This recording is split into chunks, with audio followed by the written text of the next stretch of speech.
बहुत समय पहले एक घने जंगल के बीच एक छोटा सा गांव था। उस गांव के लोग बहुत ही सरल और भगवान में विश्वास रखने वाले थे। वे रोज भगवान शिव की पूजा करते थे और ओम नमः शिवाय का जाप करते थे। लेकिन एक दिन उस गांव पर एक भयानक राक्षस का साया छा गया। उसका नाम था कालासुर।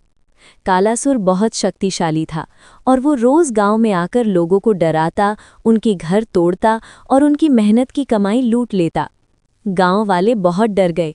उन्होंने कई बार उसे रोकने की कोशिश की, लेकिन कोई भी उसका सामना नहीं कर पाया।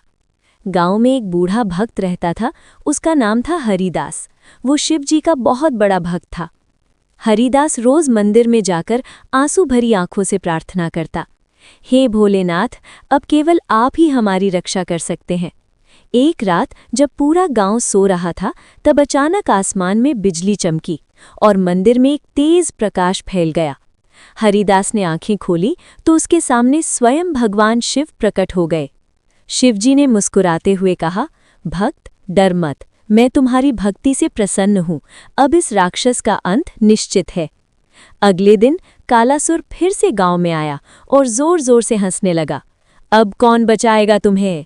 तभी अचानक धरती कांपने लगी, आसमान काला हो गया और एक भयानक डमरू की आवाज गूंज उठी, डम डम डमरू।